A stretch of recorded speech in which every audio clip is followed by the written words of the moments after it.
Welcome to today's Federalist Society virtual event.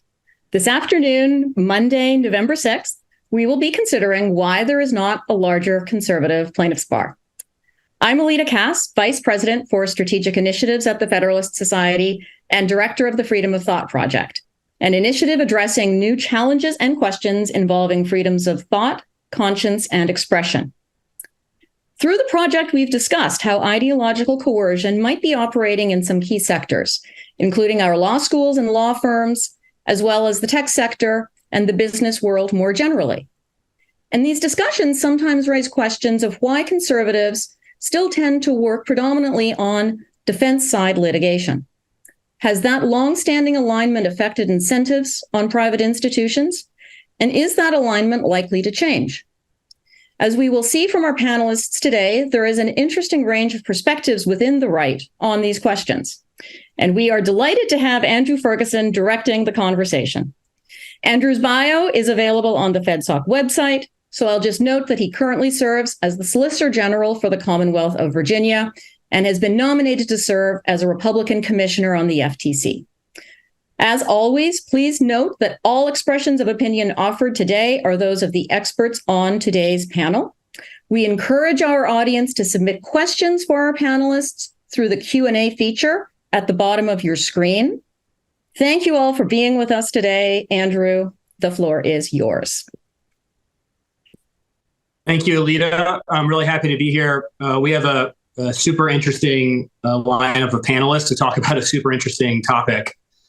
So I'm going to get out of the way as quickly as I can, and we can hear from the panelists on this issue. But before I do, two things. First, I will reiterate what Alita said. As a state official, I'm speaking only in my personal capacity.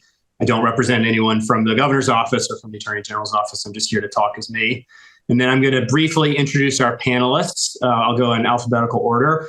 Mark Behrens is the co-chair of Shook Hardy Bacon's DC-based public policy practice group. He's been involved in public policy and legal issues for more than a quarter century. He is a member of the ALI, is affiliated with the Washington Legal Foundation and the Chamber of Commerce, and has authored over 150 amicus briefs and more than 50 scholarly articles and chapters. We're then joined by James Burnham, who is the founder and president of Vallecito Capital. He graduated from University of Texas for his undergrad and University of Chicago Law School for law school. Clerked for then Chief Judge Alex Kaczynski, was a longtime associate at Jones Day before joining the Trump administration, where he held senior positions in the White House counsel's office and the Department of Justice. He then clerked for Justice Gorsuch before returning briefly to Jones Day as a litigation partner. And then left Jones Day to found Vallecito Capital. And I won't spend too much time talking about what Vallecito Capital is, because I think that's much of what James will talk about today. And then Ashley Keller is a partner at Keller Postman.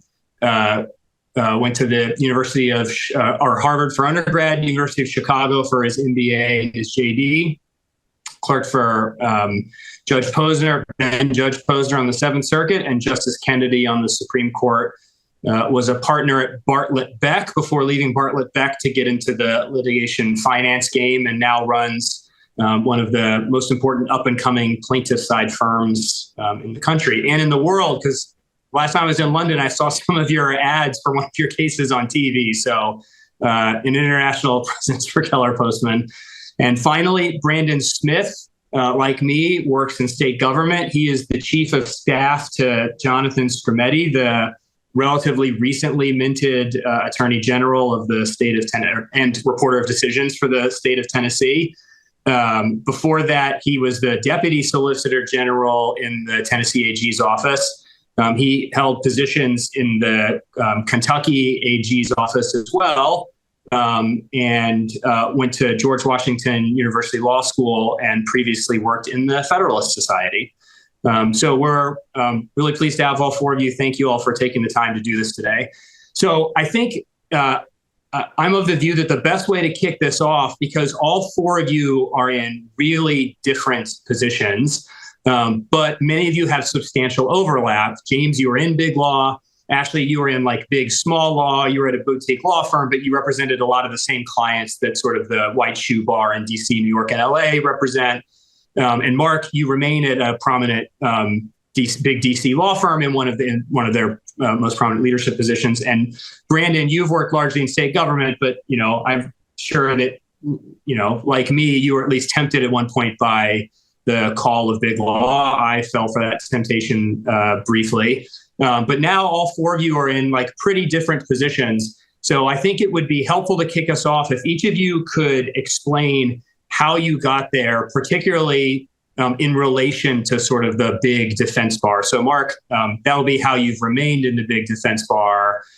James and Ashley, it'll be how you left the big defense bar and why. And Brandon, why you elected not to join the big defense bar. And I think that is how we'll lead it off as a way to get into sort of shifting views on the right of the defense bar, whether those views are shifting, whether there are generational differences, et cetera. So, Mark, why don't we'll just do it in alphabetical order again. We'll kick it off with you. How did you wind up in big law, and why did you decide to stay? Great question. First of all, thanks to the Federalist Society for putting this on. I'm very interested to hear what my co-panelists have to say. And Andrew, I appreciate your work today as moderating. I think for me, my particular interest has been in the tort liability field. I've worked for 30 years with my senior partner, Victor Schwartz. Most of you probably used his torts casebook in law school, Prosser, Wade, and Schwartz.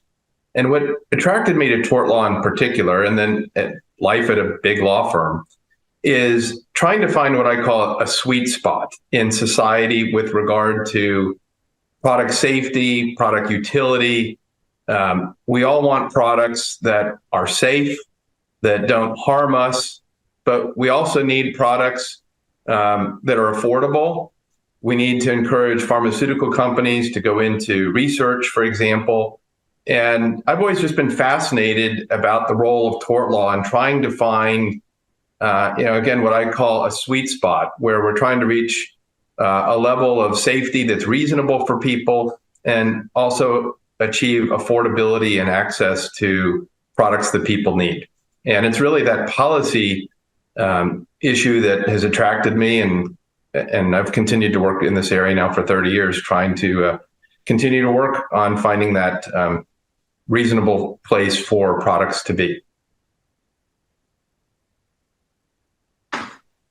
Thanks, Mark. James, why don't you talk about how you got from Jones Day to the government and back again, and now where you are, and tell us a little bit about what Vallecito is. Yeah, so I'll try to do this relatively succinctly. So I was at Jones. I clerked for Kaczynski out of law school, and then was at Jones Day for 6 or so odd years, and then was lucky enough when I was there to work with Don McGann, who was at the time an election law partner at the firm. Obviously, everyone knows who he is now. He became White House counsel, and I was one of the folks that he brought in to the White House, which was really cool. I got to work on judicial selection. I got to help fill the Scalia seat with then Judge, now Justice Gorsuch.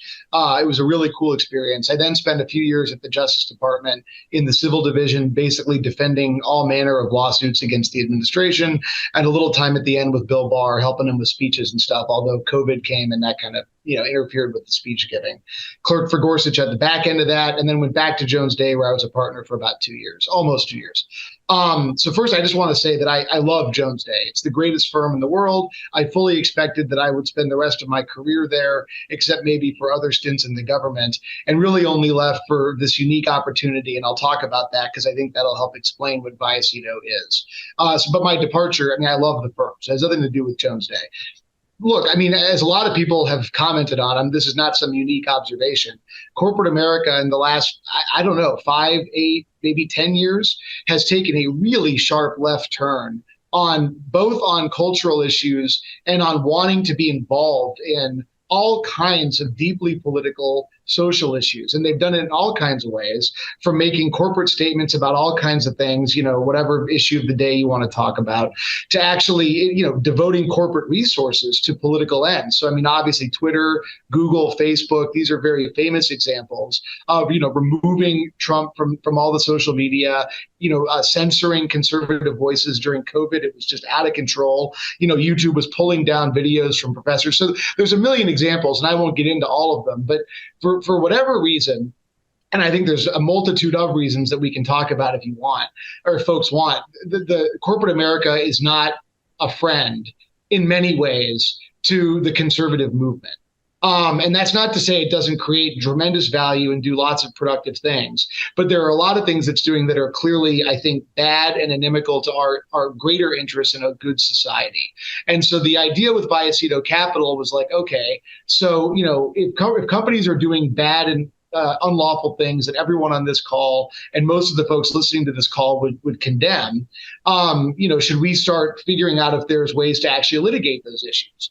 And when you sue companies, you get damages, not injunctions. And so shouldn't we find a way for sort of investors to use their money, people who care about these issues, to to basically fund cases for a return that also seek to penalize, what I would describe as unambiguously bad behavior.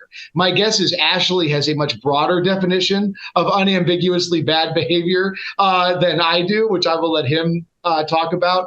Our theory is, can you basically file lawsuits that stay within kind of a conservative mission, a policy mission, that also seek damages and make a return for investors? Because if you can, we're going to, I think, have a lot of people who want to invest in that product, which could have all kinds of benefits for the legal profession. And we can talk about those more later. Thanks, Burnham. So thus far, we've gotten, a very sort of policy wonkish answer for staying in big law, and then an unambiguously ideological reason for getting out of big law. Ashley, where is yours on this? Yeah, I'm a capitalist through and through. So here comes the venal, I did it for the money speech. So the initial part of my career where you said I was sort of in big, small law at Bartlett Back, that was pure happenstance. I was coming off the Supreme Court where by luck, I got the privilege of working for Justice Kennedy. And back then, the big law firms and the small ones that wanted to follow their lead were foolish enough to pay $250,000 to people coming straight off the court. We were not worth that. We're still not worth that. And now they pay even more. And so I just couldn't, as a relatively young person with a family, turn down that filthy lucre. So I went to Bartlett Back. And like James, I have nothing but amazing things to say about my former partners there. It's a tremendous firm. They do awesome work. I'm still very good friends with so many of them. Adam Mortara, former Bartlett Back alum, is my middle daughter's godfather. So nothing but singing the praises of Bartlett Back, which for a defense side firm is pretty entrepreneurial. They have a model where they don't bill by the hour, which sort of taught really good lessons about incentives and sort of the pros and cons of working at a place where you measure your life out in 6-minute increments. But eventually, I just got bored, to put it very frankly. I had an MBA, I had an entrepreneurial itch that I need to scratch, which is what ultimately caused me to leave that great firm and to go start a litigation funding business. At the time that I did that, unlike James's niche model, which I think is fascinating and has a lot of opportunity, just given what we all know about corporate America today. But at the time I started Gershon Keller Capital, there really wasn't an ideological bent. There was just a huge market opportunity for this nascent specialty finance product that really hadn't penetrated the marketplace yet. There's now a lot more growth in the industry, but I still think we're in the relatively early innings of basic modern finance principles coming to the legal profession. So started that business to sort of deal with my boredom, ultimately sold it to Burford Capital, which is a great litigation funder. They're the largest in the world, doing sort of similar things on both the commercial and the consumer side. And when you sell a business, you typically have to sign a non-compete, and we did so. And part of the terms of the non-compete essentially kept me from starting another litigation finance business, which was understandable. But given my sort of entrepreneurial bent, I wasn't really made for sticking with the bigger combined entity. And so I left to start Keller Postman about a year after we sold to Burford. And hopefully, we lawyers have regulated from an ethical perspective in a way that prohibits a non-compete from stopping me from practicing law. So I could start Keller Postman, which is what I did. It's a plaintiff side firm. We sue, big companies predominantly. Most of our work is in mass torts and mass actions. We have an arbitration practice. And we have also a government practice where we do some antitrust work on behalf of states, including a Texas case against Google and a Texas case against Meta for biometric privacy violations. We don't really have an ideological bent. We don't have one. We don't really have one. We're just sort of doing traditional plaintiff side law. But obviously, speaking only for myself and not for my firm, like the rest of you, I'm a proud member of the Federalist Society, and I'm noticing all of the things that James noticed. And I think that is causing a sort of an aha moment amongst a lot of more conservative lawyers who would traditionally go to the Jones Days and the Gibson Dunns and the Shakardis of the world, who are saying, wait a minute, maybe going after these companies is a pretty good idea. I think the ideological seeds for that were planted a long time ago. Milton Friedman was a huge fan of plaintiff's law and viewed it as the private market solution for going after corporate misbehavior. Some legal giants like Brian Fitzpatrick at Vanderbilt have written the conservative case for class actions, for example, and have talked about why plaintiff's law is an important part of conservative thought. But it's really the sort of wokeness that has infected the chamber crowd that I think is causing a lot of people with resumes that look like ours to question their career choices and say maybe plaintiff side law is a good place for us to land. It's not why I got into plaintiff side law, but it's a happy coincidence that's making it easier for me to recruit high caliber people. Thanks, Ashley. You said some stuff in there I'm going to want to come back to. Same with you, James and Mark. All right, Brandon, you have the most unique, the resume least like the other three. So I'm most interested to hear in how you wound up where you are and why. Yeah, thanks. Just first, I'll start by echoing, Andrew, your own disclaimer. I am, of course, speaking on behalf of myself and not for the state of Tennessee in any capacity. But I started out as like a young FedSoc chapter guy wanting to be a prosecutor and go after bad guys. And that incentive was what drove me to law school in the first place. But being a good Madisonian and trained well at my FedSoc chapter in law school, I came quickly to realize that the biggest threats, the biggest bad guys were just the federal government. And I think like a lot of conservative and libertarian lawyers in the early 2000s, we just instinctively realized that the greatest threats to democracy and to the market, to our individual communities came from the growth of the administrative state. And so a lot of us got into that fight pretty heavily, especially at the state level. Whereas a dual sovereign and exercising the authority of a state, you can really go after that. And I think what's been the aha moment on our side, I think has already been alluded to, is sort of the rise of woke capitalism and the effect that that's had, not just on the market, but on individuals living in our individual states. When we talk about sort of the democratic process and what it is to create laws and enact laws, what we keep finding is that corporate America is often trying to find ways to circumvent that. It's usually due to some sort of virtue signaling or some sort of profit interest or whatever it is. But that interest has resulted in corporate actors becoming more and more aggressive in a lot of spaces. So on the state AG side, one of the things that we really have in our arsenal, or two of the things we have in our arsenal, are one, concurrent antitrust enforcement, which is probably a topic for another panel. And two is our basic consumer protection laws. Every state has these basic statutes that lets us go after and investigate corporations that are acting inappropriately. Tennessee has been in the lead on two of these major investigations. First, the opioid manufacturing litigation that's sort of winding down, but has been going on for several years. The Wall Street Journal famously called this the most complicated litigation in U.S. history. We kind of bandy that around a little bit here as a badge of honor. And second, about a week and a half ago, we at Tennessee launched a 40-plus state lawsuit after a couple of years of investigation into Meta for the harm that's inflicted on our youth across the country. I mean, these are, if we're talking big law, there's no bigger law than going after some of these big targets. And states and state governments have really unique opportunities to engage on the consumer protection side in particular, while also still waging a war on the administrative state. So that 1-2 punch really coalesces around a very similar principle, which is a defense of the rule of law, a defense of the constitutional order. And for a long time, it felt like the biggest threat to that constitutional order was the federal government itself. And now we're just seeing that there's also a large threat on the corporate side. And if you want to be a litigator, then this is really fun litigation to engage in, for sure. Thanks, Brandon. That was really interesting. So now that I think that gave us a fair amount of fodder for discussion. So I'm going to ask a couple of questions. Some of them will be directed. Others I'm just going to open to the floor.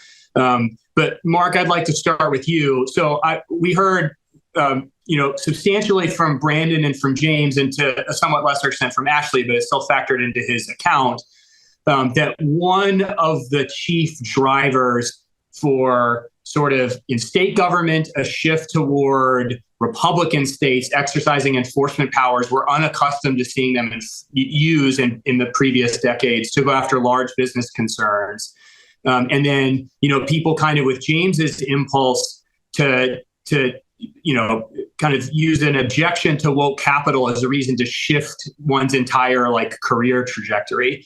The sort of consistent theme here is woke capital and businesses doing things that don't seem to have a lot to do with what we would have expected to be their telos. I think we saw this sort of in waves not first, but quite substantially in 2020, when you had giant businesses weighing in on Georgia's pretty run-of-the-mind election laws, businesses taking and spending millions of dollars to advertise on things like qualified immunity. It just seemed very strange for businesses to do those sorts of things. But at the same time, businesses are still making widgets. They're still making Tylenol, and they're still making cars, and they're still doing the things we traditionally associate businesses with doing.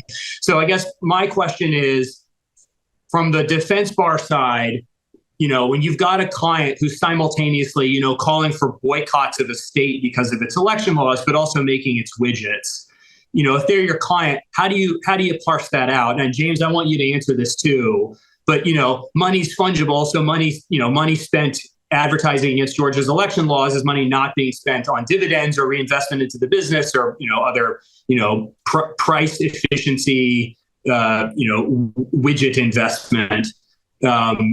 For a big law lawyer, do you parse that out and say, look, I'm just representing the part of the business that makes widgets? This other stuff, weighing in, for example, on big debates about sex and gender, that's a different part of the business. Or do you say, we have the First Amendment, we have Citizens United, they get to speak their mind like anyone else, and that's their right, and I just focus on, their business needs. Mark, how do you see that? And James, how do you see that? Because I think the answers might be a little different. And Mark, you're on mute. Yep, sorry. It's a great question. And through the Federalist Society, I've taught some civics classes to high school students, and I hear the same questions from them. It's amazing. I think some of this is generational. When I've talked to high school kids or college students these days, law students, the first question they ask me is, how can you defend corporations? There's this feeling in America among some that profits are evidence of wrongdoing. I mean, there are really people that think like that. And, I take a very different position on it. I think one is at a big law firm in particular, the type of work that you're going to be asked to do probably has nothing to do with the political issues that companies may be involved in. If you're a lawyer at a large law firm, you're going to be defending a company, whether it's in a product liability case or in an intellectual property case, maybe an employment law class action.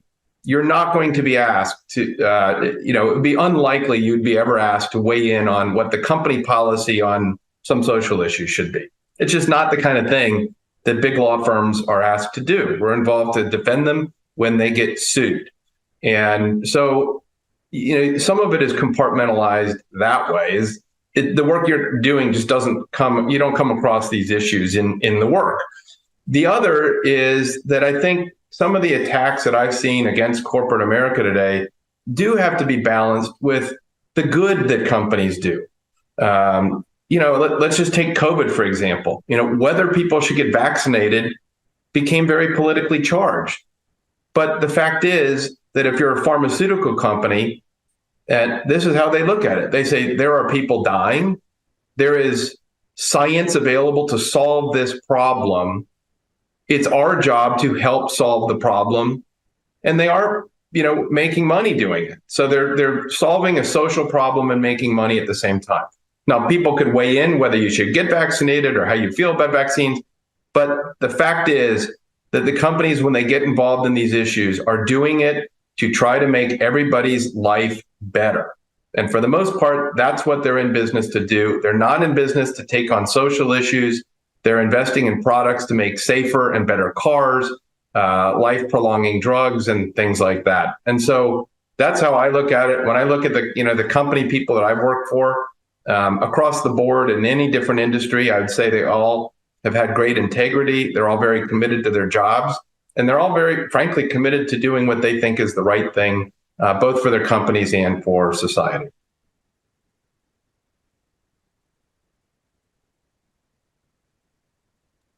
James wants to react, I think. I think you're on mute too, Andrew, but I just unmuted. I think I know the question. Sorry, James, please.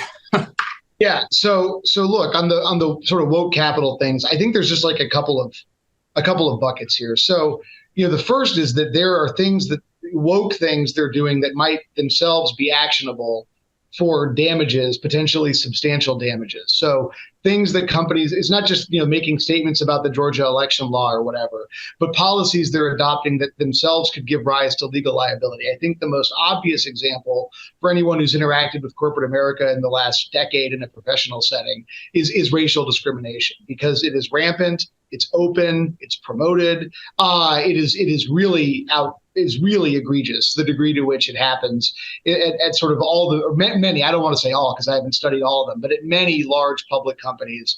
And that's just one example of something where I think the mission and the money can align. And so, to use Mark's words, where you can solve a social problem by making money at the same time. Okay, so that's one category. Another category, though, I think is companies that, for whatever reason, and I again, we can talk about the causes, but they have dedicated their businesses in some ways to sort of pushing a left-wing agenda, and perhaps as importantly, because it's zero sum, subverting the conservative side. So what comes to mind here is like big tech, where for whatever reason, maybe they have a business reason. They probably do have a business reason, or at least think they do. I don't know. But they have dedicated themselves to pushing a certain perspective using the extraordinary amount of market power they have. It should not take Elon Musk. It should not take some billionaire from South Africa buying Twitter to be able to have some semblance of like open and free flowing information on the internet. But that's what happened. And so in that category, I think, you've got a more serious problem. Maybe you're at your law firm and you're just doing, whatever, Google's compliance work for some tertiary issue that doesn't matter. But I do think, a good conservative has to stop and think for a second, like, God, I am really facilitating something here that is not a good thing. I mean, this is a company that is really taking a lot of steps to make life harder for the conservative movement in the United States, and in some ways should be seen as a hostile political actor. And I do think that's something you at least need to think about in a way that 10 or 15 years ago, when I was a young associate, I thought the tech companies were really cool. They were generating all this value. It was great. It was all the stuff Mark said at the beginning. And now I think it's a much harder decision. The other corollary to that is you've got companies that are making weird business decisions seemingly for woke reasons. I don't know. So a good example of this is Ford. Ford has been building these Ford Lightning trucks, okay, $90,000 electric trucks. You know who wants a Ford Lightning electric truck? Like nobody, because the people who buy Ford trucks are not like, suburban people who are trying to drive around in an electric vehicle. It's guys that actually have real work to do, a long way to drive, and they don't want to fool around with charging the stupid electric truck.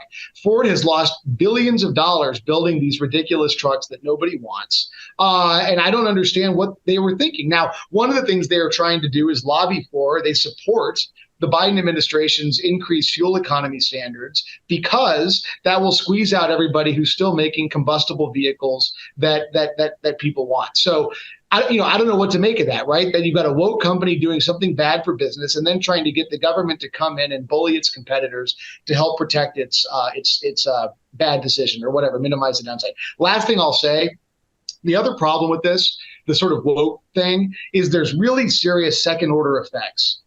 So one example that I think is really becoming evident throughout big law, when I was a young associate, law firms tended to be liberal because lawyers tend to be liberal. So liberal partners would do liberal pro bono stuff, and that was fine. Like, that's just, they want to do what they believe in. Now it's almost as though all the law firms are only allowed to do liberal pro bono stuff. And it's extraordinary if they're going to do anything on the conservative side. And nobody knows this better than Brandon, because he's living through defending Tennessee's ban on transgender surgery for children, where basically the AmLaw 20 all showed up on the side of the ACLU and the people who think that you should be allowed to mutilate kids. And nobody from the AmLaw 100 was going to come within 50 miles of the other side of the case, which is, by the way, obviously the correct side and the one that, God willing, will win at the Supreme Court eventually. Why? Because in-house corporate people are colluding with liberal partners to award corporate work based on what kind of pro bono work the law firms do. Doing left-wing pro bono work is business development. Doing right-wing pro bono work is a business risk. The law firms have no choice. They're economic actors, but to succumb to that pressure. That, I think, is a relatively new phenomenon of corporate lawyers using corporate resources to push an agenda throughout the AmLaw 100, and one that is very troubling to me. Brandon, could you take a minute to address that phenomenon? I mean, you and I have both litigated cases for our respective states where it does seem generally like that, insofar as sort of the white shoe bar and large companies want to weigh in, they're normally on the other side of us. And when our states are trying to defend, laws that I would, in my case, for example, felon disenfranchisement laws that I would say are not particularly controversial, there's a pretty limited number of firms that we can look to even do this sort of work, which suggests that there's something more than the bottom line driving large law firm behavior, or the way they calculate the bottom line might be ideologically neutral, but the calculations are so stilted toward one side because they think that's the way to make profits, that it's sort of crowding out the rest of us. Even if that's rational, it's still not good for those of us who hold our views and for the citizens of our states who want their popular laws defended. So, Brandon, what perspective do you have on that? Yeah, I mean, for context, in the case that was referenced earlier, we had 6 attorneys, 4 in-house and 2 outside advisors that we brought in, lining up against about 30 or 40 attorneys from Aiken Gump, the ACLU, and the U.S. Department of Justice. Like, that's a disproportional power dynamic in any piece of litigation. And I think one of the positions states keep finding themselves in is that we really do go at this alone. There's a number of small firms that are willing to kind of engage on our side of some of these more controversial issues in particular, but that number is pretty limited. We're talking maybe less than 100 attorneys across the country. And so I think what states are doing is filling that gap often on the defense side for some of these issues. But in doing so, you specifically asked about the kind of the profit incentive.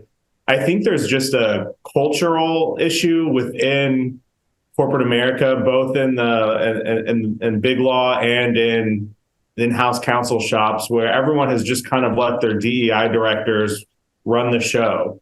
And I'm not even sure that these folks realize that they're making decisions that could potentially harm their bottom line. There's just an ideological commitment to these positions that seems to go beyond any sort of market incentive. And I think that's why we're seeing a lot of corporations line up against us regularly, but also just within the private law practice. It's difficult for my office, for example, to even hire out outside counsel when they come back to us with sort of woke related contract provisions that they won't be outside counsel unless we agree to certain things, or to provide certain benefits, or to, pay for abortions out of state, things like that have nothing to do with the context of the work. And this isn't even on the controversial stuff. This is difficulty finding an outside firm to help us out with a recent consumer investigation. And that sort of replacement of incentives with the ideological instead of the market incentive, I think is really just having a number of effects down the line on how this works. And something Mark said, it's one thing for the companies to be focused on making the widgets and separating a little bit from their ideological positions. And sure, Citizens United, have gotten into a number of arguments defending that on college campuses over the years. But there's a difference in exercising rights of speech and campaigning and fundamentally distorting the constitutional order. I'm less concerned about a company deciding that it wants to have a strong position on a certain social issue, whatever is the du jour topic.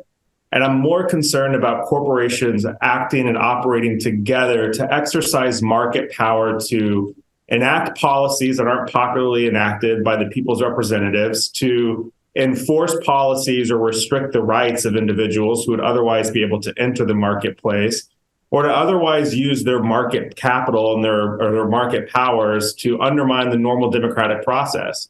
That's, I think, why this is so much different and why it's ramping up in the last 10 years or so, especially, is because we're not just in the widget guy wants to vote for a Democrat. All the widget makers have gotten together and decided we're not going to provide services to people we don't like or whose political views we don't like. That's a step too far, I think, in my opinion. So Ashley, I want to use this to segue into asking you a question that can let you weigh in on this, but also I want to give you a chance to sort of distinguish what your firm does from this debate, if it needs to be distinguished. Is all of the discussion we're having now about the sort of like ideological valence of corporate behavior, is that relevant to how your firm runs? And if it's not, other than you guys having spectacular lawyers and getting good results, do you all see your firm as distinguished from sort of like any other high-powered plaintiff side firm? And if you have a market differentiation other than your ability, does it have anything to do with these politics? Yeah, so it's only tangentially related to what we do at Keller Postman. And the reason is a lot of red states now are more willing to sue big companies because their eyes have been opened to the woke policies and the misbehavior. And so that spurred them to work with outside counsel. And we're a firm that's ideologically diverse. You all know where my politics lies, but we don't make hiring decisions that way. But being an ideologically diverse plaintiffs firm is relatively unusual. I think that's going to change over time, and that's kind of the prompt behind this discussion. But historically, plaintiffs firms were monolithically liberal and Democrat. That's the number one contributor to the Democratic Party. And so if you're a red state and you're looking for outside counsel to go after Google or to go after Meta or whatever, you don't have as many firms to choose from. And so we get put on a list that's relatively short. Obviously, I think we differentiate ourselves based on the quality of our lawyers, our human capital, the sort of approach that we bring to cases. You can take this with a pinch of salt, but I think we're the best. But we're also one of the few firms where a red state AG is not going to be uncomfortable retaining us and worrying that we're going to achieve this great success for them and promptly put a significant portion of the contingency fees that we earned into the coffers of their political opponents. So that's where I would say it's relevant in that practice area. But when I go after one of Mark's clients for making a drug product that harms people, or for a medical device that harms people, or for a gig economy company that is engaged in wage and hour theft, that's really sort of traditional plaintiff's law that we think we bring a better perspective to, that doesn't really turn on a lot of the issues that we've been talking about, except in the sense that, again, tangentially relevant, it's a lot easier for me to recruit high caliber talent, particularly from those who lean to the right, who may have previously been happy to have their entire career at Gibson Dunn or Jones Day or any of those other really terrific firms, who are now saying, wait a minute, I don't want to do the things that Mark did when he started out his career. He sort of started with the premise that part of why he landed in the job that he did is he wants to make sure that widget companies can make cheaper widgets that they allocate to society in an efficient manner. And, plaintiffs, to the extent they're bringing cases that don't deserve compensation because the widget company wasn't actually negligent or what have you, that's just raising the costs on consumers. It's a very sort of Milton Friedman supply and demand economic based perspective that I think used to have a lot more currency. But if you're a young conservative lawyer and now looking at these companies making decisions, and I think Brandon was far too charitable. I think he said they're not even sure that it's not maximizing the bottom line. That's hogwash. They know perfectly well that it's not maximizing the bottom line. They know perfectly well that they're taking other people's money, shareholders' money, and putting it into their pet woke liberal causes. That's not lowering the price of widget for consumers. That might give self-satisfaction to the C-suite that they're supporting causes that makes them popular at the New York Times cocktail hour, but that's not actually lowering the price of widgets. That's not good corporate behavior. That's not maximizing profits. To Mark's earlier point, I am not one of the people who thinks that there's a problem with profit. I think these companies should be making more profit and not spending their money against conservative causes and against voter ID laws and supporting the mutilation of children and everything else, but they are spending shareholder money doing that. And it's a perfectly reasonable thing for a conservative lawyer to say, you know what? I don't want to make my career defending these sorts of people. I don't want to make my career saying, I'm lowering the price of widgets when what I'm really doing is supporting corporations that engage in abusive behavior with billions and billions of dollars of other shareholders' money. So I want to shift. That was all four of you. Thank you. That was excellent. I want to shift now more directly to the topic today, which is shifting views on this subject. Mark, I want to start with you. It sounds like from James, Ashley, and Brandon, and there is a uniformity of view that corporate behavior over the last 10 to 15 years, we can probably debate over the window, has changed, like markedly, measurably, and that, sort of a corporate or a conservative lawyer response is both expected and a necessary reaction to changes in business behavior as businesses weigh into social debates that I think we are generally unaccustomed to seeing them wade into. From where you're sitting, though, because you've kind of been at the same place with the same vantage point the longest of anyone on the call, do you think that's right? Do you think corporate behavior has changed over the last 15 years, either in the intensity with which they advocate for policy positions sort of unrelated to widget making, or the direction in which all that advocacy is aimed? It does seem to be quite, intentionally and uniformly aimed in the left's direction against the right. Or do you think this is much ado about nothing, or maybe somewhere in between? I think, well, let me, again, separate the work that people would be doing at Big Law, where you're not going to be weighing in these issues. But I do think there has been a change in corporate behavior, and there is some shifting that's going on. I think companies are trying to find where they should land. There's a lot of pressure. I mean, this discussion seems to be about corporate America, leading the charge on what people think is woke ideology. I tend to see the opposite, that they're trying to find where their constituencies are, the people that use their products, where is society, and they're trying to find that place where they should be for the people that are buying their goods and services. And sometimes they swing and miss. I think that's something we've seen with Anheuser-Busch.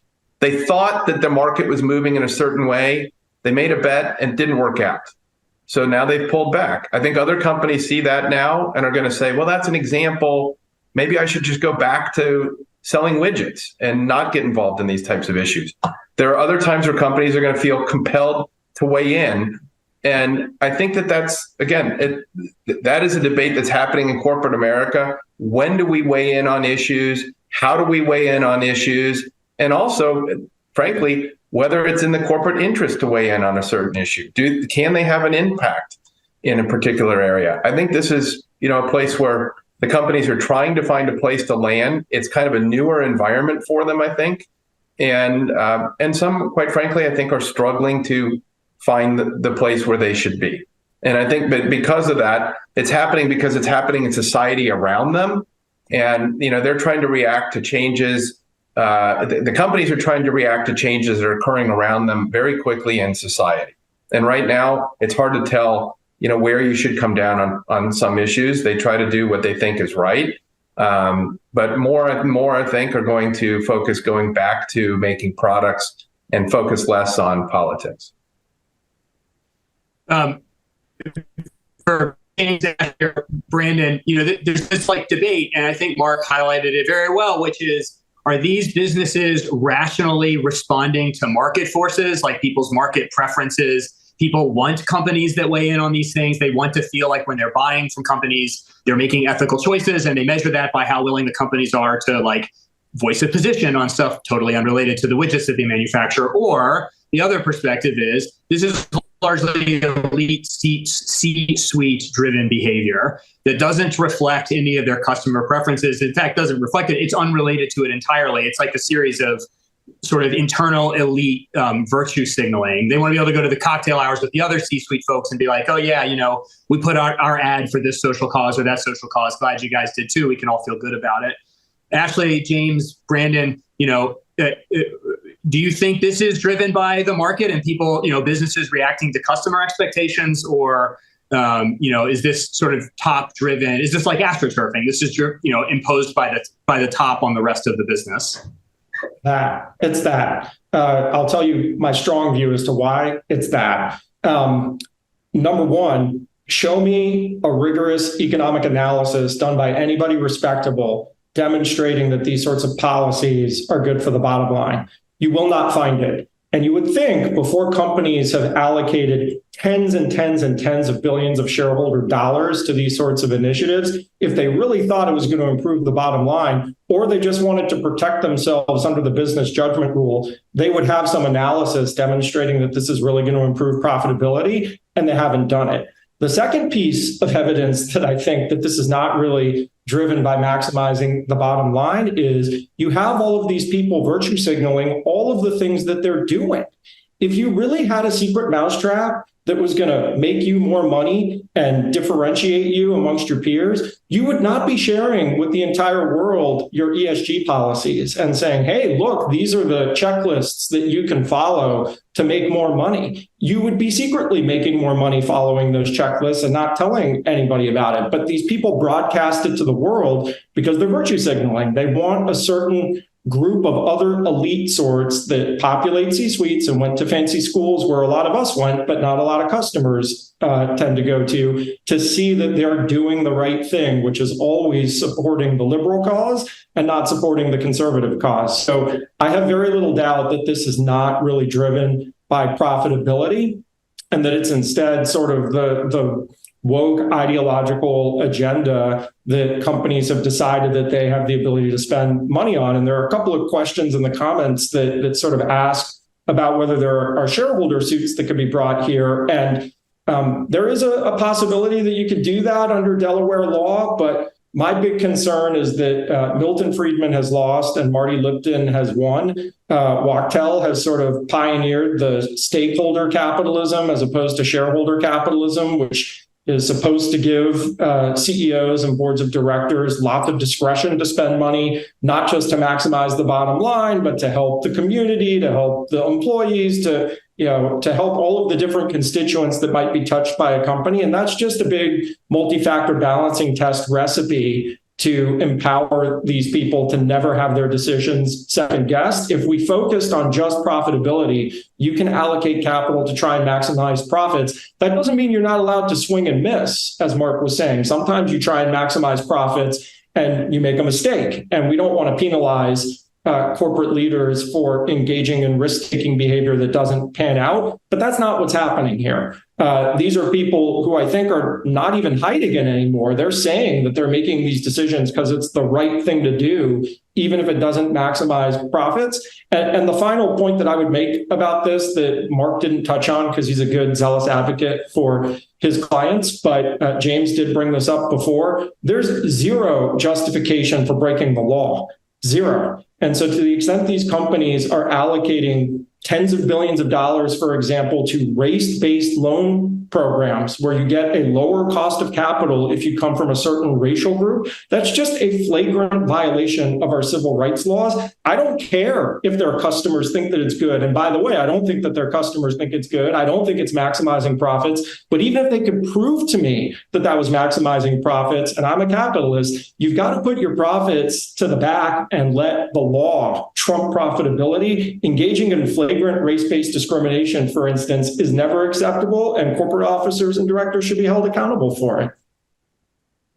Yeah, I mean, I just, all I would add is a few small things. First, one, I do think part of the problem is that a lot of the companies have just gotten so big and so concentrated that they can essentially extract rents in the social space, because what are their customers going to do? You know, nobody's more frustrated with Google and YouTube than I am. But, you know, I have a Gmail account because it's like, well, I've had it for 10 years. You know, I don't know what Hotmail's up to these days, but I don't even know if it still operates.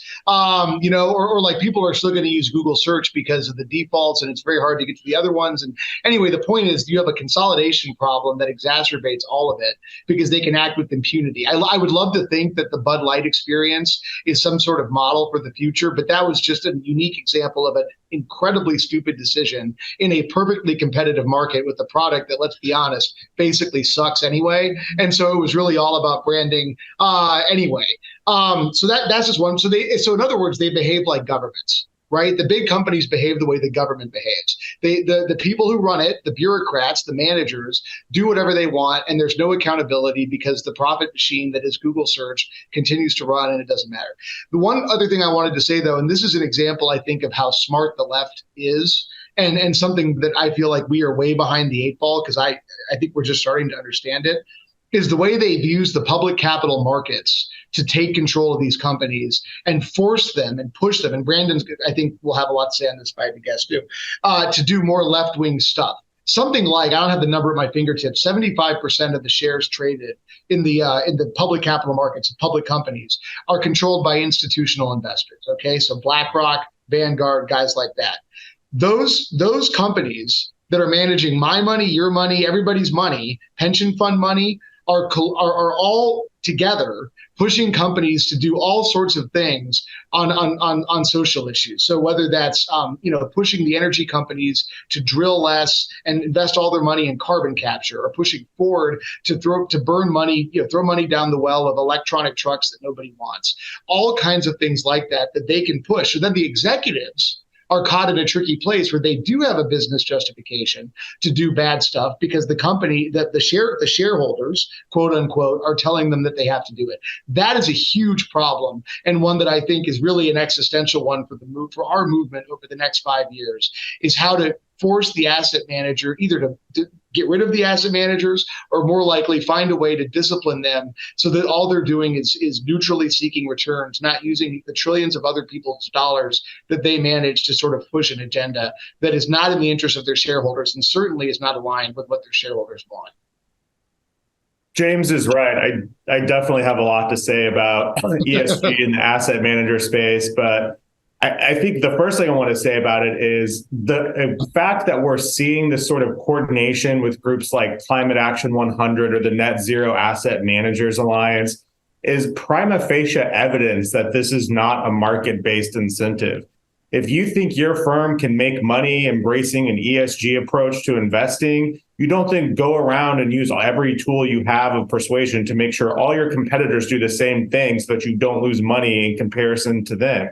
They only are taking these actions, or rather they're taking these sort of aggressive policy stances more frequently when they have everyone agreeing to do it at the same time, which, by the way, really starts to look like a hub and spoke conspiracy. We can talk about that later, I suppose. But The rise of institutional investor ownership, though, really is a fundamental part of this. In 1950, institutional investment and ownership of stock was somewhere around 6% of all U.S. traded companies. Today, it's over 80%.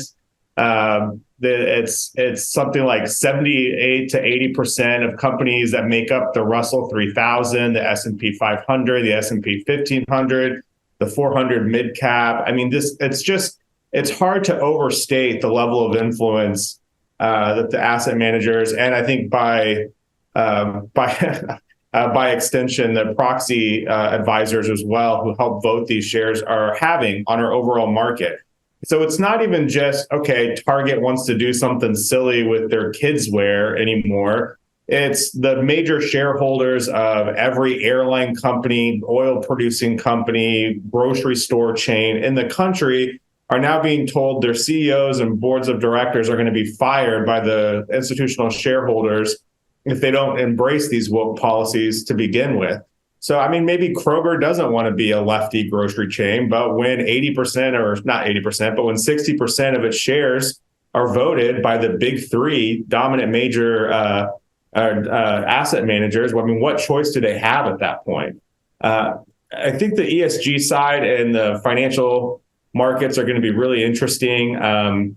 Tennessee has kind of been on the forefront with several other states and looking at a lot of these. And we've been kind of out there publicly talking a little bit of what that looks like, but not to spill too much, I guess, now. But there's going to be some interesting developments on this front. I mean, shareholder lawsuits are one thing, but Tennessee has been out there pretty publicly in letters stating our overall concerns. And it does have an effect. I mean, we've taken a pretty big whack at the Net Zero Insurance Alliance, and that's been successful. But there's a lot of fight to have here, which is another, not kind of get back to what we were originally talking about in the prompt of this whole panel, which is why we need more conservatives to become plaintiffs bar type lawyers in the first place. I think one of the biggest problems that I'm seeing as a movement in this fight is we have just not armed up enough young attorneys to be able and interested and realize that it is a good career choice to become just a regular litigator.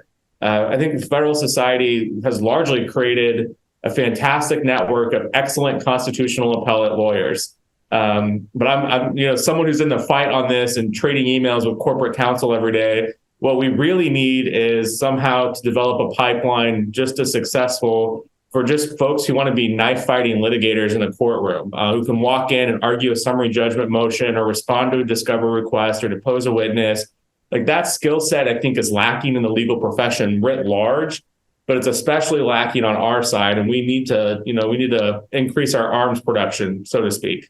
So I want to start with Mark, but before we move to the Q&A, I want to address exactly that question. So when I was coming up in law school, which feels like a long time ago, but in the grand scheme of things is not that long ago, the plaintiffs bar were ambulance chasers. Mark, I think I've heard you refer to them at one point as like the billboard lawyers, and we all see it in every big city. In my neck of the woods, it's the Allen, and Allen. They've got boards everywhere offering what can feel like get quick rich schemes for injured people, and that was the very traditional view of the plaintiffs bar that frankly cut across ideologies. Democrat donors in big law firms and Republican donors in big law firms would all generally agree that the plaintiffs bar were a problem. They were, on their best days, a deadweight loss cost, and on their worst days were the great enemy of all mankind. It seems from where I am sitting that view is changing substantially and incredibly quickly on the right. Mark, you may have become sufficiently senior where you don't have to deal with this that much, but I bet in some ways you're still dealing with hiring over at Shook.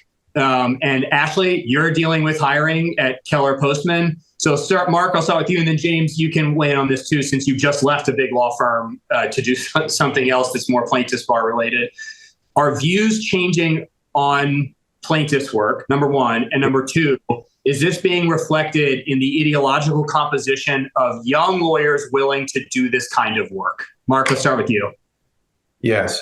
and Ashley may agree with me on, I think I just wrote down 4 reasons why I think people traditionally, law students have gone to big law firms. One is prestige. The names we've talked about, they're prestigious. They have a summer associate position at a Gibson Dunn or Jones Day or Bartlett Beck. Traditionally, the plaintiff's bar wasn't thought about that. In fact, over at the trial lawyers, their main organization used to be ATLA, the Association of Trial Lawyers of America. They changed it to American Association of Justice because they recognized themselves the trial lawyer had bad connotations. That's changing as firms now some firms get away from being billboard lawyers and taking on, big companies and social issues. I think that improves the public perception of the plaintiff's bar. And we're in fact seeing that in polling, where 10 years ago, again, trial lawyer had a bad connotation. Now the polling has shifted, and now we're seeing negative numbers on the corporate side. The other reason is pay. And it's still, if you come out of law school and you go to a better law school and you do reasonably well, you can come out and make good money and have a very comfortable life. But there's nobody on the defense bar anywhere in the United States that's flying a jet. Okay, if you really want to make generational wealth, it's not going to happen at the biggest defense firms. So I think the pay is going to shift some people over to plaintiff side. And we're already seeing with 2 people here, some of the best and brightest that have made that jump. The other is politics. It used to be, and it probably still is for most plaintiffs' firms, that if the firm has a PAC, that you're going to be writing a check to the most progressive members of Congress.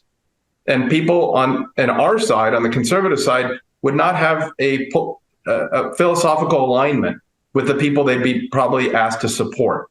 But again, that is changing. As Ashley mentioned, now we're seeing, on the far right, a anti-corporate populist movement, and people at firms like Ashley's can now feel comfortable writing checks to conservatives who are also aligned with them on their business issue. And the last is pipeline. People go to big law firms because they go to campus, they have on-campus recruiting. There are, more senior students that have gone into those firms, and people are familiar with that. I think over time, as plaintiffs' firms get more larger, that some of this pipeline may start occurring on the other side as well. So I am seeing many of the factors that traditionally have driven people to the defense side are being eroded. It's creating more opportunities, I think, on the plaintiff side, and more opportunities overall for conservative lawyers to find what is the best fit for them. Ashley? Yeah, I agree with everything Mark said. It's anecdotal. I don't have any statistical evidence, but I sort of see it, smell it, taste it. And, the best illustration I would give is my firm has a table at NLC coming up this week, and we're going to fill it with people from Keller Postman. I don't think that 10 or 15 years ago, you would have a lot of plaintiffs' firms that would be able to fill a table at the convention with FedSoc types. So we're definitely seeing people from all ideological stripes, as opposed to just those who traditionally went into plaintiffs' bar, who really want to work on the plaintiff side. And I think that's going to continue for the foreseeable future. Yeah, all I'll add is that I have seen the same thing. I mean, just since we started, the number of people who have reached out. Someone in the comments, though, asked about the path. Like, how do you do this? I mean, you don't just wake up and become Ashley Keller in one day. Yeah, we're gonna get there. Oh, you are? Okay. All right. Then I won't get ahead with that. But that's what I was going to answer. Andrew, can I just add one thing too? Is that it's not just about developing a conservative plaintiff's bar to do the type of conservative work. I think Mark would probably be able to discuss a number of the downsides of the trial bar over the decades. We probably all could. Those same downsides are still there. And from a consumer protection standpoint, consumers suffer when the priority in a negotiation over a settlement on some sort of case is how much does the plaintiff's bar get, instead of how much are we being able to reimburse consumers who have been harmed. And I think that, from my experience anyways, some of what we're seeing on the right of center side in the plaintiff's bar world, which is admittedly small, is that there remains a consistent commitment to not just the core principles of protecting our institutions and protecting the rule of law, but also to actually trying to protect consumers and to not have this just be a money grab for plaintiffs' lawyers to mug companies. And I think that's important good work that can be done through the plaintiffs' bar practice that I think is maybe something that's been lacking for several years. Yeah, I mean, we deal with this in the States, Brandon, but CPRE settlements are one of the most awful rackets that has ever been engineered by any lawyer anywhere. So, Ashley, if you guys can stay away from those, that would be ideal. Those things are terrible. Okay, so we've gotten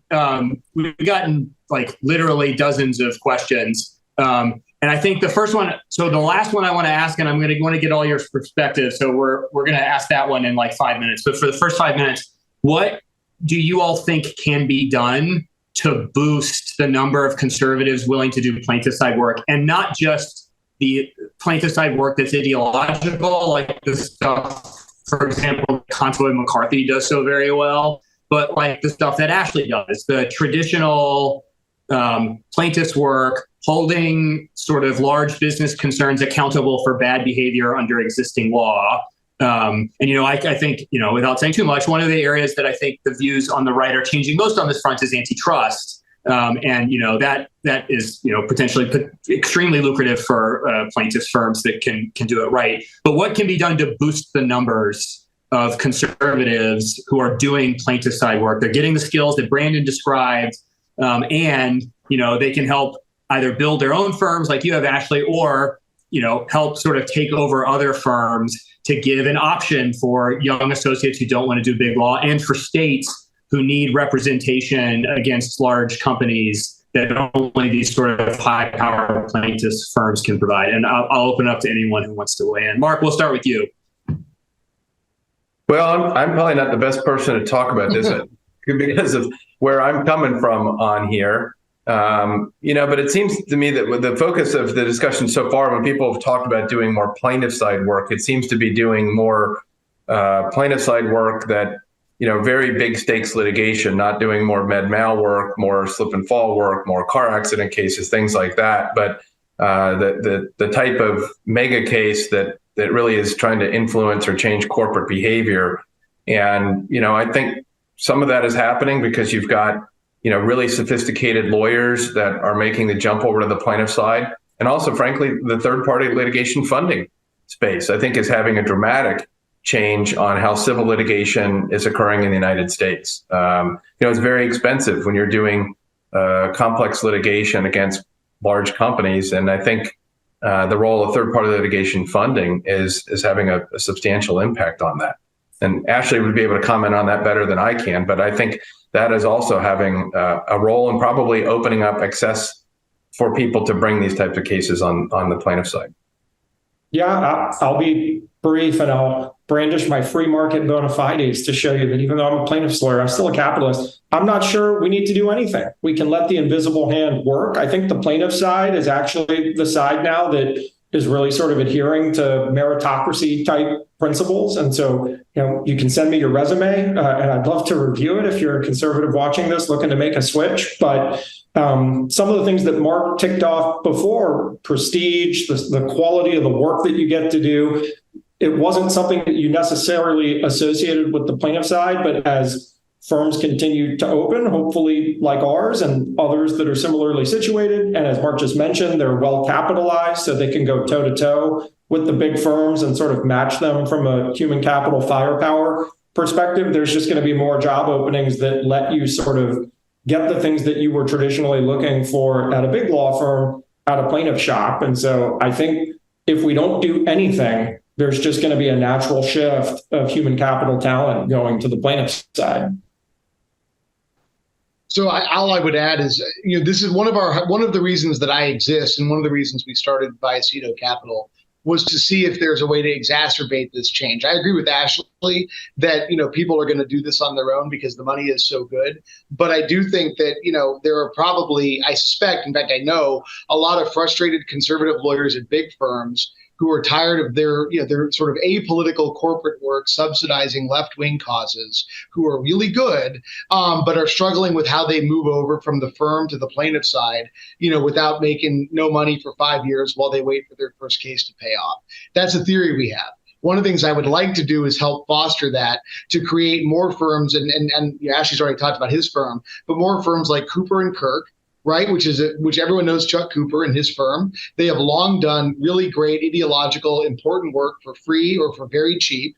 They represent DeSantis right now against Disney. I'm sure they're having a lot of fun. I doubt they're billing $2,000 an hour for that, but they can subsidize it. What crowd subsidizes that is a lot of their really lucrative plaintiffs' work. And so, I think that we need to have more firms like that. And I would love to help people who are in a position to either start a firm like that or want to move to a firm like that, to try to think of a way to kind of come up with a capital path that makes sense. And if you work at Ashley's firm and you're at that table and he hasn't been sharing the plane enough and you want to come start your own firm, give me a call, and we can talk about it. Just kidding, Ashley. Let me ask one question for you guys. If people make the jump from one side to the other, are you kind of locked in? Like I tell people a lot of times when they're college students and they're thinking about going to work on the Hill, I say, you got to make a choice. Because if you go work in a Democrat office, you're probably not going to be able to go work in a Republican office later, or vice versa. Do you guys see people, how do you see this evolving, where people make the jump to plaintiff's work and they have to stay there? Or do you think that's ever possible that people could go back and forth? I don't think it's possible to go back and forth. But I'd like your take. So here's my take as someone who was just on the biglaw side. I think if you go work at Cooper and Kirk, or you have a firm like that, it's really a mix of everything. So like they'll have some real plaintiffs work, like Chuck and Ashley, I think, have some cases they're doing together right now, or they have. Like Chuck was involved in Mallory, for example, great win. They'll have a mix of corporate clients, but they're only taking the corporate clients that they want and only the stuff that they want. So they're not defending the most ridiculous behavior by the worst actors. And then they'll have a mix of what I'll call, public interesty type stuff. I think an associate or a partner from Cooper and Kirk could go work at Jones Day. I don't think that's, some sort of beyond the Rubicon situation. I think that, Ashley's firm is more of a pure plaintiff's firm, and that probably is more of a, black and white situation, but I'll let him speak to that. I don't think the conservative boutiques are like a point of no return situation. Yeah, I'd sort of point the question back to you, Mark. My suspicion is if someone came to work for us and then wanted to go back to a place like Shook, you might not want to take them back. Your clients might put a lot of pressure on you not to welcome them back to the defense side. We take people all the time who worked on the defense side. So I think it's probably a one-way ratchet, because I don't care. I just want really high caliber lawyers, and I don't view things in a white hat, black hat sort of way. And so the fact that you used to work on the defense side doesn't bother me if you're interested in what we're doing on the plaintiff side. But I think the institutional conflict is probably going to be driven more from the C-suites, unless you're in one of those situations like James described, where you're a Kellogg Hansen or a Sussman Godfrey, where you or a Quinn Emanuel, you pick your spots where you're going to be a plaintiff, and you just take on all of those conflicts and say, we're never going to represent a bank, for example, and we're always going to sue them, but we're going to do mass tort defense work, and we're always going to defend pharmaceutical companies. I think you can pull that off with a certain boutique-y type of big firm feel. But my guess is that corporates won't really take kindly if you went to a pure plaintiff firm like ours or Motley Rice or whatever, and then said, yeah, I'd like to go back to Jones Day. Probably not. Okay. I want each of you to take like 45 seconds before we close, because I think this is a really good question. And each of you give the best advice you can in 45 seconds to young lawyers who are facing these choices. On the one hand, we have big law practice, which still is imbued with tremendous prestige. And, if you're coming out of law school like I did with an unbelievable amount of debt, that initial opening salary can be very tough to pass up. It's guaranteed money. For an NFL rookie, you take that even if you can make it big on some non-guaranteed money. So for each of you, given your own perspectives, and Mark and Ashley, you're probably going to have totally different views on this, and that's great. That's what I want. Brandon, you'll also have a completely different perspective. 45-second career advice to a young associate or lawyer, law grad coming out of law school, trying to navigate the new opportunities on the plaintiff side for lawyers with our views, versus the sort of traditional white shoe defense bar? I'll start. I'm going to give you some advice that my dad gave me. At one point, I was a very young lawyer in my career at a different firm, and it was then a very progressive firm. I really enjoyed the people and the work that I was doing, but in some ways, I didn't really feel necessarily politically aligned with many of the people. I wasn't sure that maybe Federalist Society folks in that time and that era would have been welcome. And I was trying to decide what to do. And my dad said, don't quit. You get involved, rise up in leadership, and change within. It's the easy thing to do is quit and walk away. He said, don't do that. Get involved, become a leader, and change it from within. If you see that there are things that can be done better, then work to make that happen. Don't just quit. And I followed his advice. I did, and I've had a very fulfilling career I've been happy with. And so that would be my advice to folks that are having these issues that we're talking about today. Stick it out, rise into leadership, and work to make change. Burnham? Yeah. So look, I have nothing to disagree with there. Big law, most of the best lawyers in the world are at big law firms. You're going to have a good time at not have a good time necessarily, but you're going to learn a lot, and you're probably going to get to work on sophisticated work. Nothing wrong with that, particularly if you have debt. That said, if you want to get the most bang for your buck year after year, and honestly, the first 5 to 10 years of your career in many ways will define the rest of it, unless you're willing to just keep reinventing yourself, the place to go is either a boutique law firm. It doesn't have to be a famous one. It doesn't have to be Keller Postman, Kellogg Hansen, Consoy McCarthy, Cooper & Kerr. It could be a small law firm in whatever city you live in that does med mal cases, but where you're going to be deposing people and doing real work.